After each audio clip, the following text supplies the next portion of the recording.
Guys, welcome to your own station. Marwari पढ़ाएगा business studies. This is your part B, chapter number 9. Part A हमने complete कर चुके हैं, controlling तक हमने कर चुका है. नेक्स्ट है ये बिजनेस फाइनेंस. बिजनेस फाइनेंस का मतलब क्या होता है कि पैसा. फाइनेंस का मतलब पैसा. पैसा चाहिए बिजनेस करने के लिए. क्या चाहिए? पैसा चाहिए. Money required for carrying out business activities, इसको हम कहते हैं बिजनेस फाइनेंस. जो पैसा आपको चाहिए होता है सारी बिजनेस एक्टिविटीज़ को करने के लिए, उसको हम कहते हैं बिजनेस फाइनेंस. बिजनेस फाइनेंस की ज़रूरत क्यों पड़ती है? बिजनेस फाइनेंस की ज़रूरत कई चीज़ों के लिए पड़ती है. अपना डे टू डे एक्सपेंस अपना डे टू डे खर्चा मेंटेन करने का बिजनेस का होता है. बिजनेस में अगर कोई फिक्स एसेट्स लाना है, कोई मशीनरी लाना है, कोई बिल्डिंग बिजनेस को चाहिए, तो उस सब का खर्चा करने के लिए आपको बिजनेस फाइनेंस की ज़रूरत पड़ती है. आपको अगर एक इस्टेब्लिश करना है बिजनेस, तो उसके लिए आपको बिजनेस फाइनेंस की ज़रूरत पड़ती है. आपको अगर अपना प्रोडक्शन बढ़ाना है, अपने बिजनेस को बढ़ाना है, एक्सपेंड करना है, तो आपको बिजनेस फाइनेंस की ज़रूरत पड़ती है. ठीक है, तो ये सब चीज़ें हैं जो नीड ऑफ बिजनेस फाइनेंस में आती हैं. नेक्स्ट हमारा आता है फाइनेंशियल मैनेजमेंट. फाइनेंशियल मैनेजमेंट क्या होता है? It refers to that branch of management which is concern with effective use of money. Financial management हमने पढ़ा है पहले, ये उसका दूसरा पार्ट है. यहाँ पे हम फाइनेंशियल मैनेजमेंट करते हैं, पैसे का मैनेजमेंट करते हैं. जो मैनेजर होता है वो यहाँ पे सिर्फ और सिर्फ किससे रिलेटेड मैनेज करता है चीज़ों को? फाइनेंस से रिलेटेड, पैसे से रिलेटेड चीज़ों को मेंटेन करता है, मैनेज करता है. तो इसीलिए यहाँ पे दिया हुआ है फाइनेंशियल मैनेजमेंट का क्या डेफिनेशन है. It refers to that branch of management, ये वो ब्रांच है मैनेजमेंट की जो कंसर्न करती है with effective use of money, यानी कि पैसा अच्छे से यूटिलाइज हो, ऑप्टिमम मनी का यूटिलाइजेशन हो, फालतू पैसा वेस्ट ना हो. इस सब चीज़ की क्या करता है फाइनेंशियल मैनेजर जो होता है, इस सब चीज़ का ध्यान रखता है फाइनेंशियल मैनेजमेंट में. ठीक है, नेक्स्ट हमारा आता है कि रोल ऑफ फाइनेंशियल मैनेजमेंट. क्यों ज़रूरत पड़ती है? फाइनेंशियल मैनेजमेंट का क्या रोल है और इसका इफेक्ट डायरेक्टली कहाँ पे पड़ता है, किन चीज़ों पे इसका इफेक्ट पड़ता है, वो पढ़ने जा रहे हैं. बाई चांस आपसे इफेक्ट पूछता है, रोल पूछता है, सबका आंसर आप यही लिखेंगे.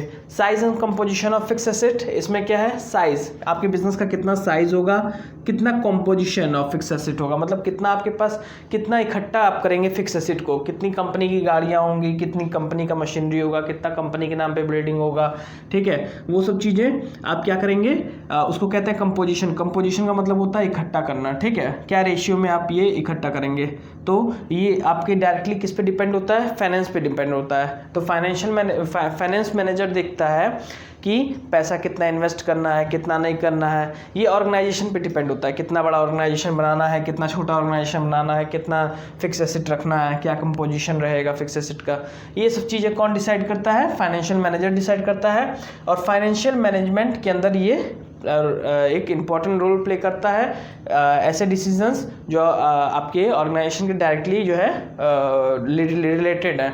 जितना ज़्यादा इन्वेस्ट करेंगे उतना बड़ा ऑर्गेनाइजेशन होगा, जितना कम इन्वेस्ट करेंगे उतना छोटा ऑर्गेनाइजेशन होगा. नेक्स्ट हमारा आता है amount and composition of current asset.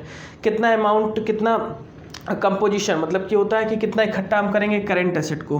ठीक है, कितना इकट्ठा करेंगे हम करंट एसेट को. ठीक है, ये भी आपका किस में आता है? रोल ऑफ फाइनेंशियल मैनेजमेंट में. भाई मैं फाइनेंशियल मैनेजर हूँ, मान लीजिए मैं अपनी कंपनी को ध्यान करूँगा ना, यही तो फाइनेंशियल मैनेजमेंट का ही तो रोल प्ले करूँगा. मैं फाइनेंशियल मैनेजर हूँ, तो फाइनेंशियल मैनेजमेंट के अंदर मैं क्या रोल प्ले करूँगा कि भाई मुझे करंट एसेट की कितनी ज़रूरत है, फिक्स एसेट की कितनी ज़रूरत है, कितना मेरा ऑर्गेनाइजेशन कितना एक्सपेंड करेगा, कितना सिकुड़ेगा, कितना कॉन्ट्रैक्ट करेगा. ये सब का डिसीजन कौन लेता है? फाइनेंशियल मैनेजर होता है, क्योंकि एट लास्ट पैसे से ही सब होना है. नेक्स्ट हमारा थर्ड आता है amount of long term and short term financing. ठीक है, हम लॉन्ग टर्म के लिए लोन लेंगे कि शॉर्ट टर्म के लिए लोन लेंगे, हमारे को कितने पैसे की ज़रूरत लॉन्ग टर्म के लिए पड़ेगी, कितने पैसे की ज़रूरत शॉर्ट टर्म के लिए पड़ेगी, ये सब फाइनेंशियल मैनेजमेंट में आता है. तो फाइनेंशियल मैनेजमेंट ये रोल प्ले करता है कि आपको फाइनेंशियल मैनेजमेंट की वजह से जानने की जो है अपॉर्चुनिटी मिलती है कि आपके ऑर्गेनाइजेशन को कितना लॉन्ग टर्म चाहिए, कितना लंबे समय के लिए पैसा चाहिए, कितना शॉर्ट टर्म चाहिए, कितना कम समय के लिए पैसा चाहिए, कितना पैसा लॉन्ग टर्म के लिए इन्वेस्टमेंट के लिए चाहिए, कितना शॉर्ट टर्म इन्वेस्टमेंट के लिए चाहिए. नेक्स्ट हमारा आता है फिक्सिंग डेप्ट equity ratio in capital. Fixing डेप्ट इक्विटी रेशियो इन कैपिटल का मतलब है कि firm can raise long term डेप्ट by issue of equity share as well as issue of debenture. Firm जो है हमारा, इसमें मैं आपको बता रहा हूँ फिक्सिंग डेप्ट इक्विटी रेशियो इन कैपिटल. इसमें मैं आपको बताना चाहूँगा जो फर्म होता है वो दो तरह से पैसा उठाता है. एक तो इशू करता है वो शेयर, और इशू करता है डिबेंचर. ठीक है, तो अदर बोरोइंग फंड्स, जो फाइनेंशियल मैनेजमेंट ये फिक्स करता है कि कितना उन्हें डिबेंचर इशू करना है, कितना उन्हें शेयर इशू करना है, कितने टाइप के शेयर इशू करने हैं, ये सब चीज़ें आपको फाइनेंशियल मैनेजमेंट से ही पता चलती है कि आपको कितना पैसा कहाँ से मिलना है, कितना पैसा कहाँ देना है, कितने तरह का शेयर आप इशू करेंगे, कि कहाँ से आप उधारी लेंगे, ठीक है। तो ये सब चीज़ें क्या है इसमें फिक्सिंग डेप्ट इक्विटी रेशियो में आती हैं। डेप्ट इक्विटी रेशियो का मतलब कि कितना आप डिबेंचर इशू करेंगे, कितना आप शेयर डिबेंचर के फॉर्म में इशू करेंगे और कितना इक्विटी शेयर के फॉर्म में इशू करेंगे, ये आपका इसमें आता है। इक्विटी शेयर और डिबेंचर आप पिछले 11th में पढ़ चुके हैं। नेक्स्ट हमारा आता है all items in profit and loss account, ठीक है। All items in profit and loss account जो है फाइनेंशियल मैनेजमेंट के डिसीजन पे ही टिका होता है, ठीक है। Financial management generally items related to expenses and revenue are recorded in PL account. Profit and loss account में आपको पता ही है कि जो भी आइटम्स हैं रिलेटेड टू आपके खर्चे के जो भी आइटम्स हैं वो कहाँ रिकॉर्ड होते हैं, और रेवेन्यू के जो भी आइटम्स हैं वो प्रॉफिट एंड लॉस अकाउंट में रिकॉर्ड होते हैं। इफ़ यू पे more interest depreciation it will increase expenses and affect PL account. जो हमारा फाइनेंशियल मैनेजर है तो वो फाइनेंशियल मैनेजमेंट में क्या करेगा, पैसे का मैनेजमेंट देखेगा ना कि कैसे कैसे क्या क्या रखना है, तो सारे आइटम्स को पीएल अकाउंट में डालता है, चाहे वो एक्सपेंसेस हो चाहे वो रेवेन्यू हो। तो वो जब डेप्रिशिएशन ज़्यादा होगा किसी चीज़ पे, डेप्रिशिएशन आप जानते ही हैं कि जो चीज़ किसी चीज़ का यूज़ करने पे उसकी जब रेट घटती है तो उसको हम कहते हैं डेप्रिशिएशन। और इंटरेस्ट वगैरह बढ़ेगा तो जाहिर सी बात है एक्सपेंस वगैरह बढ़ेगा। तो ये सारी चीज़ें हैं जो एक फाइनेंशियल मैनेजमेंट के अंदर आती हैं। क्या क्या आती हैं, size and composition of fix asset, amount and composition of current asset, amount of long term and short term financing, fixing डेप्ट equity ratio and capital, all items in profit and loss account. Financial management से जितने भी decision होते हैं वो सारे के सारे आपको यहाँ पे नजर आते हैं प्रॉफिट एंड लॉस अकाउंट में, चाहे वो एक्सपेंसेस हो चाहे वो रेवेन्यू हो। नेक्स्ट हमारा आता है ऑब्जेक्टिव ऑफ फाइनेंशियल मैनेजमेंट। क्या क्यों ज़रूरत है हमें फाइनेंशियल मैनेजमेंट की, फाइनेंशियल मैनेजमेंट की ज़रूरत क्यों है ये पढ़ने जा रहे हैं। तो फाइनेंशियल मैनेजमेंट की ज़रूरत सिर्फ एक चीज़ की वजह से है, मैक्सिमाइज करना किसका, maximisation the wealth of equity share holder. Equity share holder को ज़्यादा से ज़्यादा क्या करना, फ़ायदा पहुंचाना, ठीक है। और फाइनेंशियल मैनेजर क्या करता है, कंपनी का डिसाइड करता है, वो कोई भी डिसीजन लेता है वो ओनर के लिए लेता है। वो किसके लिए लेता है, ओनर के लिए लेता है। और ओनर कौन होता है किसी भी कंपनी का, उसके शेयर होल्डर्स, उसके जो शेयर होल्डर होते हैं वही फर्म के क्या होते हैं, ओनर होते हैं। वो ऐसे डिसीजन लेता है कि जो क्या करे, शेयर होल्डर्स का ज़्यादा से ज़्यादा शेयर होल्डर्स को प्रॉफिट पहुँचाए। वैसे डिसीजंस को हम कहते हैं एफिशिएंट डिसीजंस। और अगर कोई ऐसे डिसीजंस वो ले लेता है जो जिससे शेयर के दाम कम हो रहे हैं और जो हमारे शेयर होल्डर हैं उनका नुकसान हो रहा है, तो उसको हम कहते हैं पुअर डिसीजन। तो फाइनेंशियल ऑब्जेक्टिव क्यों ज़रूरत पड़ती है फाइनेंशियल मैनेजमेंट की, भाई सिंपल सी बात है, आप फाइनेंशियल मैनेजमेंट नहीं करेंगे, आप पैसे का लेखा जोखा नहीं रखेंगे, आप फाइनेंशियल मैनेजर नहीं रखेंगे तो आपको किसी चीज़ की जानकारी नहीं मिलेगी, ठीक है। तो मेनली कोई भी ऑर्गेनाइजेशन है, कोई भी कंपनी है, वो फाइनेंशियल मैनेजमेंट क्यों करती है, ताकि वो ज़्यादा से ज़्यादा अपने इक्विटी शेयर होल्डर्स को क्या पहुँचा सके, फ़ायदा पहुँचा सके, ठीक है। और इक्विटी शेयर होल्डर को क्यों फ़ायदा पहुँचा सके, क्योंकि वो कंपनी के क्या होते हैं, मालिक की तरह होते हैं, ठीक है, मालिक ही होते हैं एक तरह से। इक्विटी शेयर होल्डर आपको पता है सबसे लास्ट में अपना पैसा लेते हैं, जो बचा हुआ पैसा होता है, जो रिशेड्यूल का मतलब वो मतलब बचा हुआ जो प्रॉफिट होता है कंपनी का, जो ये होते हैं अपने इक्विटी शेयर होल्डर, वो वहीं से पैसा लेते हैं बचे हुए प्रॉफिट में से। अगर कुछ पैसा बचता है तो सबका पैसा पे करने के बाद, चाहे वो सप्लायर हुआ, चाहे वो कोई किसी का उधार ले रखा है कंपनी ने, उसका पैसा हुआ, ठीक है। और लेजिटिमेट क्लेमर का मतलब हुआ कि लीगली अगर कोई क्लेम कर रहा है कि मेरा इतना पैसा बाकी है कंपनी में, तो उसका भी कंपनी पहले चुकाएगी तब इक्विटी शेयर होल्डर्स को देगी, ये बात याद रखिएगा। तो क्यों जरूरत पड़ती है फाइनेंशियल मैनेजमेंट की, फाइनेंशियल मैनेजमेंट की इसलिए जरूरत पड़ती है ताकि वो ज़्यादा से ज़्यादा प्रॉफिट करवा सके, वेल्थ कमवा सके, किसको, इक्विटी शेयर होल्डर को। इक्विटी शेयर होल्डर कौन होते हैं, ये ऐसे लोग होते हैं जो कंपनी का शेयर लिए होते हैं, कंपनी का कुछ हिस्सा इनके पास होता है, ये खरीदे होते हैं कंपनी का कुछ हिस्सा, ठीक है।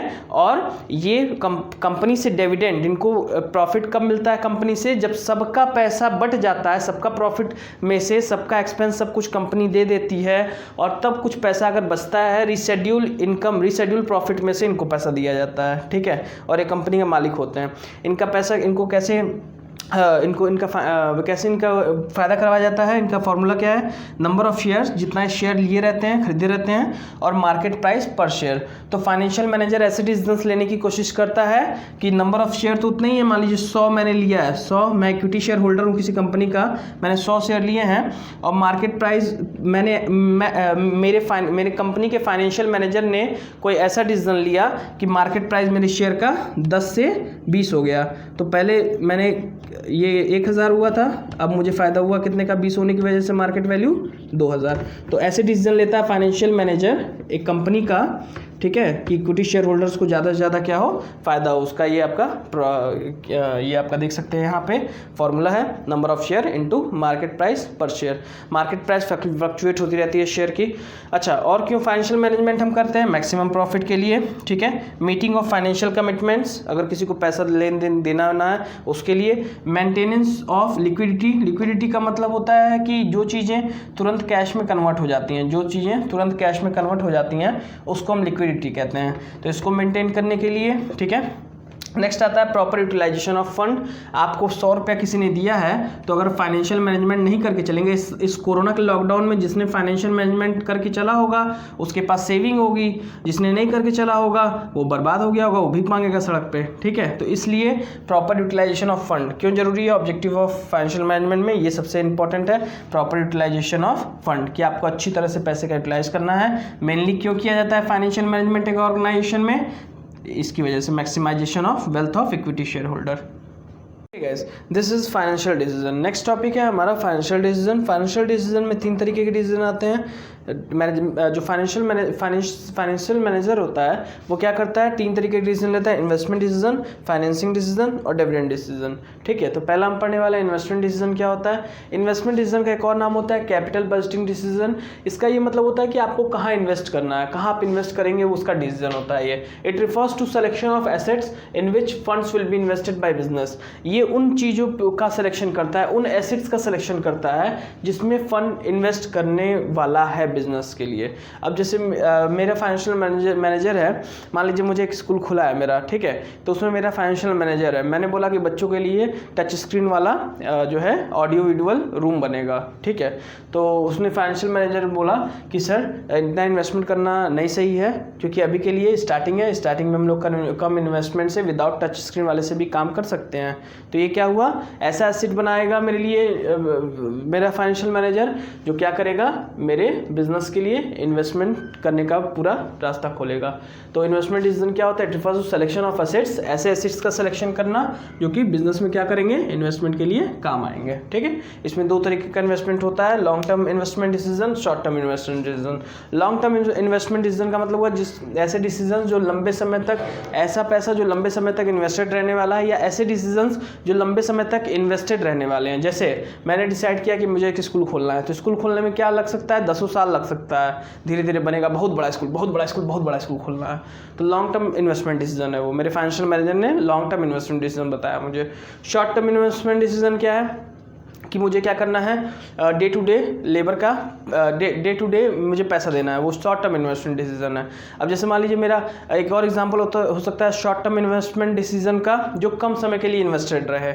जैसे मैंने डिसाइड किया कि मैं आज 2500 का आम लेके आऊँगा और मार्केट में 140 रुपये का बिक रहा है, मैं मंडी से 45 रुपये खरीद के और 60 रुपये 70 रुपये यहाँ ला के बेच दूंगा, ठीक है। तो ये क्या है, शॉर्ट टर्म, मैंने 2500 का आम खरीदा सुबह और शाम तक मेरा पैसा खाली हो गया, ये शॉर्ट टर्म इन्वेस्टमेंट डिसीजन है, ठीक है, जो कम समय के लिए इन्वेस्टेड रहता है, ठीक है। नेक्स्ट हमारा आता है फैक्टर अफेक्टिंग इन्वेस्टमेंट डिसीजन। क्या क्या वो फैक्टर हैं जो इन्वेस्टमेंट डिसीजन को अफेक्ट करते हैं।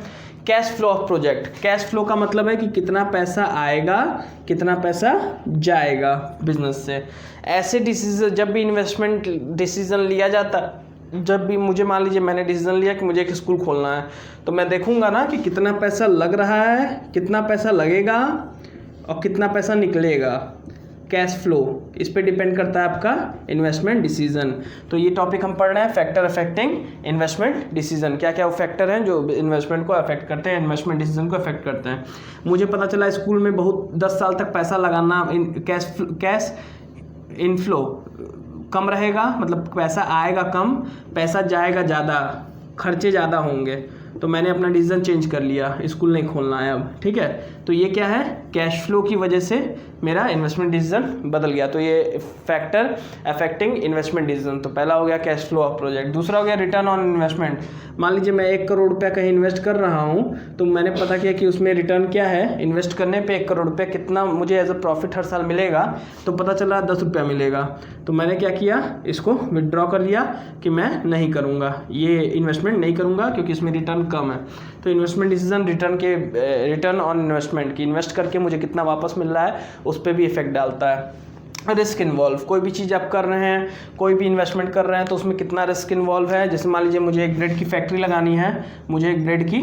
लगानी है, तो उसमें क्या है, मैंने 1 करोड़ रुपये, मैंने सोचा 1 करोड़ रुपये बैंक से लोन ले लूँगा, 1 करोड़ कैश मेरे पास है उसको लगा दूंगा, इस तरह 2 करोड़ रुपये लगा दूंगा। लेकिन मेरे फाइनेंशियल मैनेजर ने समझाया कि सर इकट्ठे इतना पैसा लगाना ठीक नहीं है। तो मैंने क्या किया, इस ब्रेड की फैक्ट्री में बहुत रिस्क इन्वॉल्व है, तो मैंने क्या किया, इस प्रोजेक्ट को कैंसिल कर दिया। क्यों? क्योंकि इसमें रिस्क बहुत ज़्यादा इन्वॉल्व है। तो किसी भी इन्वेस्टमेंट डिसीजन को करने से पहले फाइनेंशियल मैनेजर क्या चेक करता है कि उसमें कितना रिस्क इन्वॉल्व है। ज़्यादा रिस्क रहता है तो जाहिर सी बात है ज़्यादा रिटर्न होगा, ठीक है। कम रिस्क रहेगा तो कम रिटर्न होगा, ठीक है। तो इसलिए इन्वेस्टमेंट डिसीजन कभी भी करना है तो रिस्क को देखते हुए करना है, ठीक है। ऐसा नहीं है कि अपना सारा जो है एक आपके पास जो है डोलची है उसमें 1 करोड़ है, उस सारे को ही लगा दिया आपने, ऐसा नहीं होना चाहिए, ठीक है। Next, investment criteria. Investment criteria क्या है, मतलब कहने का मतलब है किस जगह पे इन्वेस्टमेंट हो रही है, कितने लेबर लगेंगे, कितना डे टू डे एक्सपेंसेस आएगा, कितना लॉन्ग टर्म इन्वेस्टमेंट है। इन्वेस्टमेंट क्राइटेरिया में सब कुछ आप देखते हैं। इन्वेस्टमेंट डिसीजन जब आप लेते हैं तो इन्वेस्टमेंट क्राइटेरिया देखते हैं कि आप जिस चीज़ में इन्वेस्ट कर रहे हैं उसमें कितना लोन मिल सकता है आपको बैंक से, कितना आपके पास पैसा है, कितना डे टू डे खर्चा आएगा, कितना जो है आपका लेबर कितने लगेंगे, रिस्क कितना इन्वॉल्व है, ये सब आ जाता है इन्वेस्टमेंट क्राइटेरिया में। तो ये सारी चीज़ें हैं जो इन्वेस्टमेंट डिसीजन को इफेक्ट डालती हैं। अगर मुझे लगा कि इन्वेस्टमेंट क्राइटेरिया में अगर मुझे लगा कि मैं किसी ऐसी चीज़ में इन्वेस्ट करने जा रहा हूँ जहाँ बैंक 1 रुपया नहीं लोन देगा, तो वो डिसीजन मैं चेंज कर सकता हूँ, इन्वेस्ट नहीं करूँगा। इंपॉर्टेंस क्या है इन्वेस्टमेंट क्राइटेरिया का या स्कोप क्या है इन्वेस्टमेंट डिसीजन का, लॉन्ग टर्म ग्रोथ। आप कोई भी अगर अच्छा आप इंपॉर्टेंस अगर आपने चेक करके इन्वेस्टमेंट किया है, इन्वेस्टमेंट डिसीजन आप चेक करके कर रहे हैं, आप सोच रहे हैं इन्वेस्टमेंट डिसीजन करते वक्त, तो ये क्या करेगा, आपको लॉन्ग टर्म ग्रोथ देगा। लॉन्ग टर्म ग्रोथ कैसे देगा कि जब आप इन्वेस्ट करते वक्त सोचेंगे हर बार, तो आप 95% टाइम आप सही डिसीजन ही लेंगे, इन्वेस्टमेंट डिसीजन आप सही लेंगे, ठीक है। क्योंकि आप हर चीज़ को चेक करके जो है इन्वेस्टमेंट करेंगे। तो यहाँ पे आप देख सकते हैं लॉन्ग टर्म ग्रोथ, ठीक है। जब आप सही डिसीजन लिया करेंगे, आप लॉस नहीं होने देंगे कंपनी को, तो आपका कंपनी क्या करेगा, लंबे समय तक ग्रोथ दिखाएगा। Next, investment decision involves money, ठीक है। आप कोई भी इन्वेस्ट कर रहे हैं, 1 करोड़ रुपये मैंने ये ज़मीन ले ली अपने फैक्ट्री के लिए, 2 करोड़ का वो मशीन ले लिया, तो इस तरीके से एक बड़ा अमाउंट इन्वेस्टेड रहेगा, एक बड़ा अमाउंट आपकी कंपनी के अंदर रहेगा और आपकी कंपनी एक मजबूत अमाउंट के साथ एक ग्रोथ के पथ पे चलेगी। इसलिए large amount of fund involve, ठीक है। जब भी आप इंपॉर्टेंस क्या है इन्वेस्टमेंट डिसीजन देखते जब आप करते हैं तो उसमें देखते हैं कितना पैसा इन्वॉल्व है। तो इस तरह करते करते आप अच्छे डिसीजन लेते हैं, अच्छे डिसीजन से आपकी कंपनी और ज़्यादा स्ट्रांग होती है और आपकी कंपनी एक बड़े अमाउंट को साथ लेके चलती है। रिस्क इन्वॉल्व, जब भी आप इन्वेस्ट करते हैं तो आप डिसीजन लेते वक्त ये देखते हैं कि कितना रिस्क इन्वॉल्व है, क्या है। तो इसकी वजह से आपको समझने सोचने का मौका मिलता है। मान लीजिए मैंने सोचा था कि मैं एक स्कूल खोलूँगा, ठीक है। इस साल मैंने पोस्टपोन कर दिया था कोविड-19 की सिचुएशन को देखते हुए। तो मैंने इन्वेस्टमेंट करने से पहले अपने फाइनेंशियल मैनेजर को कहा सोचने पे, उसने सोचा और उसने ये मुझे सलाह दी कि सर इस बार मत करिए, नेक्स्ट ईयर करिएगा, क्योंकि इस बार कोविड-19 है, आपका इन्वेस्टमेंट ख़राब हो जाएगा, क्योंकि इस बार सही नहीं है मार्केट सिचुएशन, ठीक है। तो मैंने क्या किया, रिस्क को देखते हुए मैंने अपना स्कूल का प्रोग्राम कैंसिल कर दिया। तो इन्वेस्टमेंट डिसीजन मेरा अच्छा हुआ और मेरे पैसे बच गए, ठीक है।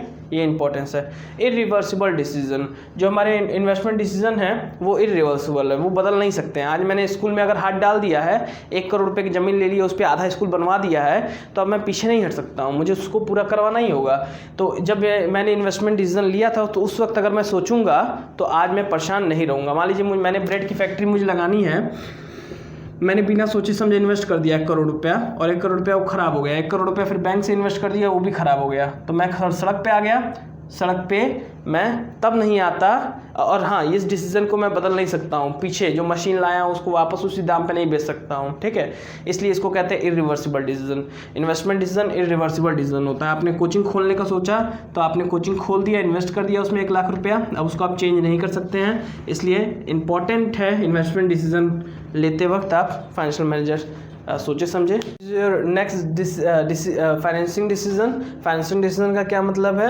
फाइनेंशियल डिसीजन का ये दूसरा पार्ट है, दूसरा टॉपिक है फाइनेंसिंग डिसीजन। फाइनेंसिंग डिसीजन का मतलब है कि पैसे जो हमें लगाने हैं, जो फंड जो है हमें चाहिए वो कहाँ से आएगा, कैसे जो है उसका व्यवस्था होगा। 1 करोड़ रुपये का अगर मुझे मशीनरी लेना है तो पैसा कहाँ से आएगा? फाइनेंसिंग डिसीजन में ये आता है। Refers to determination and how the total fund required by business will be obtained from various long term source and short term source, ठीक है। कितने लॉन्ग टर्म सोर्सेज जो हैं अपने पास, ठीक है, लंबे समय के लिए जो जहाँ से पैसा हम ले सकते हैं वो कौन कौन से ऐसे सोर्सेज हैं, वहाँ का ये इसका पता लगाता है। फाइनेंशियल डिसीजन में उसके बारे में हम पढ़ते हैं। तो 2 तरीके हैं जहाँ से हमें पैसे मिलते हैं। पहला है हमारा ओनर्स फंड। ओनर्स फंड का मतलब है कि मेरा पैसा, मुझे अपनी कंपनी में अब मेरा पैसा है, मेरे पास 1 करोड़ रुपया सेविंग है, मैंने वो अपनी फैक्ट्री में लगा दिया, ये हो गया मेरा ओनर्स फंड, ठीक है। दूसरा है बोरोड फंड। बोरोड फंड का मतलब हुआ उधार, जो आप उधार बैंक वगैरह से लेते हैं, ठीक है, वो होता है आपका। ये 2 तरीके के फाइनेंसिंग डिसीजन में ये 2 तरीके के फंड होते हैं जहाँ से आप पैसा का व्यवस्था करते हैं। ओनर्स फंड आपका पैसा जो आप अपनी फैक्ट्री में लगा रहे हो, बोरोड फंड जो आपने उधार लिया है, बोरो हुआ पैसा, ठीक है। तो ये आपका आता है फाइनेंसिंग डिसीजन में। फाइनेंसिंग डिसीजन कैसे इफेक्ट होता है? Cash flow position. Cash flow position, cash flow position का मतलब कि कितना पैसा क्या पोजीशन है हमारे, कितना पैसा आ रहा है हमारे पास कंपनी में। अगर ज़्यादा आ रहा है तो उसमें से कुछ पैसा निकाल के मैं ओनर्स फंड के तौर पे यूज़ करूँगा, उसको अपने पास सेविंग रख लूँगा और आगे चल के उसको अपने फैक्ट्री में लगा दूँगा। ये आता है हमारा क्या? ओनर्स फंड, ठीक है। और अगर कैश फ्लो पोजीशन ख़राब है, पैसा आ नहीं रहा है, ज़्यादा जा रहा है, तो मैं क्या करूँगा? बोरोड फंड यूज़ करूँगा, उधार लूँगा, ठीक है। नेक्स्ट हमारा है cost and risk involve. Owner's fund में कितना कॉस्ट इन्वॉल्व है और कितना रिस्क है ये देखूंगा। बोरोड फंड में कितना कॉस्ट इन्वॉल्व है, कितना रिस्क है ये देखूंगा। उधार लेने पे कितना पैसा ज़्यादा लग रहा है मेरी कंपनी के लिए, और अगर मैं अपना पैसा खुद का यूज़ कर रहा हूँ तो उसमें कितना पैसा लग रहा है और क्या मतलब इंटरेस्ट रेट वगैरह है, वो सब चीज़। अगर मैं उधार ले रहा हूँ तो कितना इंटरेस्ट पड़ रहा है और रिस्क कितना है उसमें, और अगर मैं अपना पैसा लगा रहा हूँ, ओनर्स फंड लगा रहा हूँ, तो कितना उसमें पैसा लग रहा है या रिस्क है। Flotation cost. फ्लोटेशन कॉस्ट का मतलब होता है मिडिल मैन का कॉस्ट। मान लीजिए कोई बंदा है, मुझे मेरी फैक्ट्री के लिए 10 करोड़ रुपया दिलवा रहा है उधार, ठीक है। तो फ्लोटेशन कॉस्ट का मतलब होता है कि मिडिल मैन का जो कॉस्ट होता है, जो दलाल जो ब्रोकर्स होते हैं उनका जो कॉस्ट होता है, उसको हम कहते हैं फ्लोटेशन कॉस्ट। तो फाइनेंसिंग डिसीजन में ये भी आता है कि अगर फ्लोटेशन कॉस्ट ज़्यादा है तो मैं अपना ओनर्स फंड ही यूज़ करूँगा, ठीक है, बोरोड फंड नहीं यूज़ करूँगा, उधार नहीं लूँगा, ठीक है, मैं अपना ही पैसा यूज़ करूँगा, अपनी सेविंग यूज़ करूँगा, ठीक है। और अगर फ्लोटेशन कॉस्ट कम है तो मैं बोरोवर फंड यूज़ करूँगा, उधार लूँगा, ठीक है। नेक्स्ट हमारा आता है level of fix operating cost.